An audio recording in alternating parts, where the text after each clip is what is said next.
must never be silenced. Thank you very much. Thank you. So I'm giving Mr. Gustavsson 10 minutes to respond, and then to you, Attila. Thank you very much. I'm happy to say that we are in total agreement in terms of the discussion of what kind of respect we should show. I think it's totally stupid to show respect to false and destructive beliefs. And it's a horrible thing what happened to Salman Rushdie.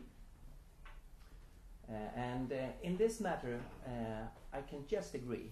And I hope people of all ideologies and faiths should agree on this issue. We should show respect towards persons, towards people. Every individual is worth respect, but not all their views. Untrue or destructive views should be criticized, of course, and it should be evaluated.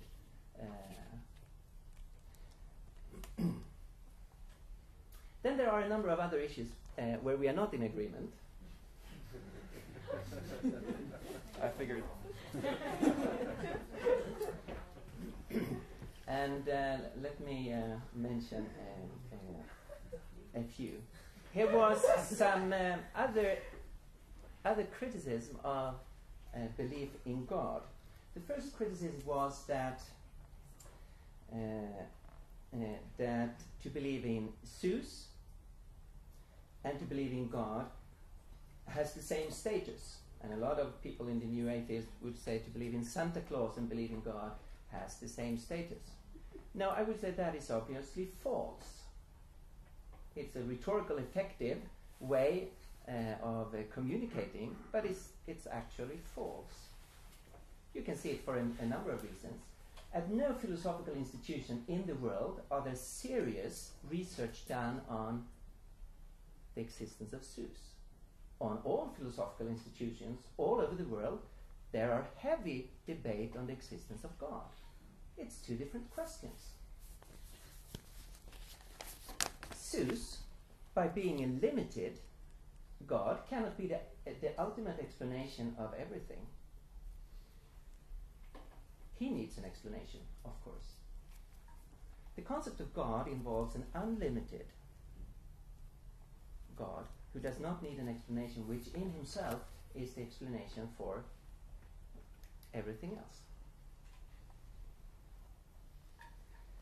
Secondly, we heard the criticism that we today can explain the origin of religion, and we heard an evolutionary perspective on how origin evolved. And religion evolved. Conclusion, therefore there is no God. Now this is a typical example of what philosophers call the genetic fallacy. It is not a valid argument. You need to differentiate between how a belief originated and if that belief is true. By explaining evolutionary how people have come to have religious convictions, you have not answered the questions, are those convictions true? That is two different questions. So that is not an argument against the existence of God. Thirdly, we heard a criticism that if there is a God, that would be the ultimate form of totalitarianism. And it would be very unpleasant to be under God's control. Now, that is of course not an argument against God's existence. That is just an expression of if we like it or not. Now, there's a lot of things I don't like, they are still true. So it's not an argument against the existence of God. And even more, if we are created by God, and He is a loving God, and He is our Heavenly Father, then it's not totalitarianism and in any destructive way. Any Christian who believes in God would say, it's wonderful to be in God's presence because He is on my side. He's not against me, He's for me. It makes a positive difference to live in the light of God. Fourthly, we heard an argument against God by, I would say, a parody of what the Christian faith is. And I actually have to say that the description of a God creating people sick and of forcing people to love them, it's a straw man description of the Christian faith. So I will not respond to it, because no Christian would describe their own faith in this way. So we agree that that is not an interesting option. Fifthly, in terms of stem cell research, I think everyone is very keen on research that can really help people, and we should do whatever we can to solve those terrible, terrible diseases. But mustn't we have some sort of limit to whatever we can? If we want to help some human beings, can it be at the cost of others? No, that wouldn't be beautiful, would it? So I don't think you so lightly can dismiss the ethical questions of using real human embryo. Where do you put the limit? When is a human being a human being? And there are some pretty good arguments for that. Biologically, the human life begins at the conception. So I think we need, for this discussion, have a much more serious discussion on the issues to help sick people, but not at the cost of other people. When it comes to arguments for the atheistic position, I think we are still waiting to hear them. So far we have heard a lot of criticism against God, but not so much positive arguments for atheism. From my point, to continue my case, I think it's very interesting to note that all through human history, people have had an experience of transcendence, an awareness of transcendence. That is universally true. Not of every individual, of course not. But it's true of every time and every culture and every place that people have had an experience of the transcendence. We naturally believe that there is a world beyond us. Most atheists I have met also have their atheism as a kind of rejection.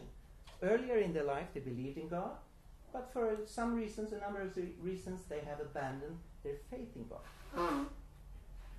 The 5 arguments I presented, in my view, strongly confirms this experience of transcendence.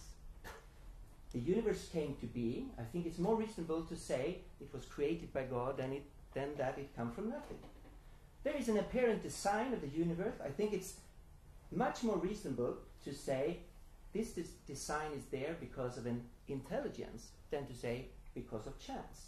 The human being is a person, but a flood cannot rise higher than its origin. But we are obviously higher than matter and energy. We are persons with freedom and responsibility. I think it is much more reasonable to say that the human person has its origin within a personal God than within impersonal energy and matter. The basis for morality. We all make moral judgments. For example, we have heard very strong moral judgments here against religion. How wrong religion are. Now, if you say to me you like chocolate ice cream, I have no objections, although I personally strongly prefer vanilla. But morality seems to be another kind of issue than taste. Standing before the gas chambers at Auschwitz or walking through the graveyards in areas where ethical cleansing has taken part, you don't think it's a matter of taste. It's not okay. It is wrong, not for me, but in itself to kill innocent people. And we all know that is the case. But if atheism is true, if there is no God, then we have no basis for this judgment. We have no basis for distinguishing between good and evil. Amongst other animals, it's okay to kill innocent beings. It is part of